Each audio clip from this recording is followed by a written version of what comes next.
All right, well, today I wanted to talk about how to looksmax strategically. Looksmaxing has become all the rage nowadays, and I wanted to make this video because I went through a looksmaxing journey over many years to go from this to this. Many years ago, I struggled with hair loss and I had a massively receding Norwood 4 hairline, and I was also very overweight at the time. For me, I needed to lose about 80 to 100 pounds to get to a weight where my facial features started to come through. I also got 2 hair transplants a few years apart, one to restore my hairline and another to build some more density in the frontal zones. For me, my biggest flaws were that I was balding at a young age and making me look much older than I was, and the excess weight went straight under my chin and my cheeks, making my face appear very bloated at the time. So after solving both these issues, my appearance improved a lot. That led to having a much better dating life and overall just feeling a lot better.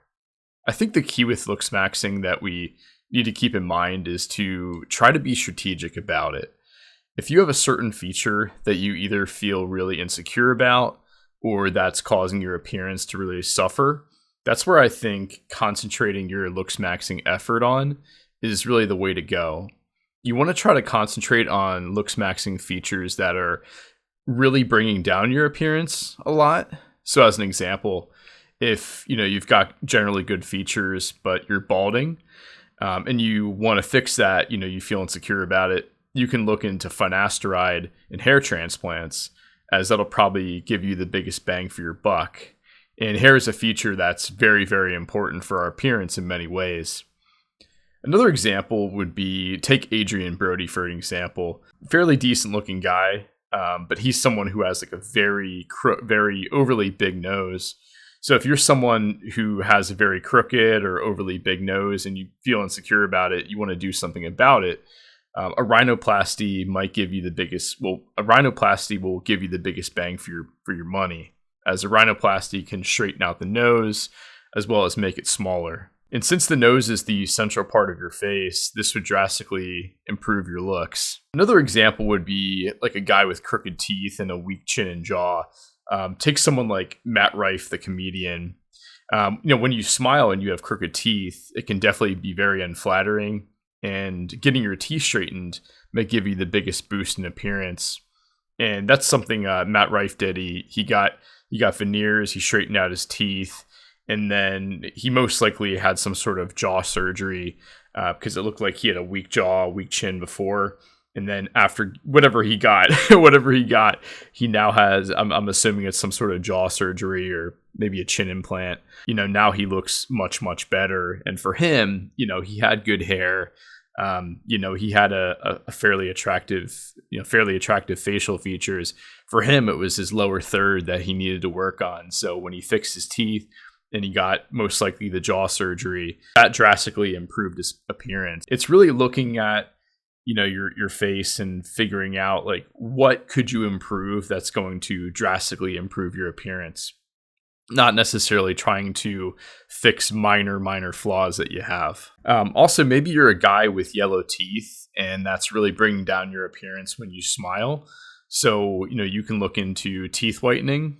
With teeth whitening, usually every 3 months or so you go and get your teeth whitened, and it's fairly expensive. That's kind of like a short-term solution.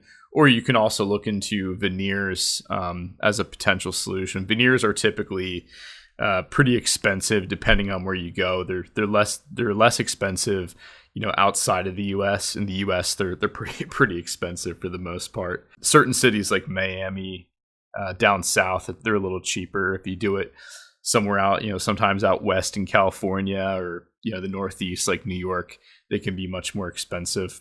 Maybe you feel insecure about your height. Maybe there's nothing that you're insecure about in regards to your face, but you want to be taller. So maybe it's looking into wearing shoe lifts that'll give you an extra 2 inches. Maybe it's you have some extra fat underneath your chin.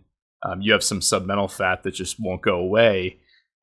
Even after you've lost a lot of weight, you could look into things like, cool sculpting or some sort of chin liposuction to get rid of that fat, that stubborn fat there. Another example would be if you're starting to get dark circles under your eyes, you can look into something like under eye filler. The key with looksmaxing is to try to pinpoint what could give you the biggest boost in appearance if you feel insecure about that feature.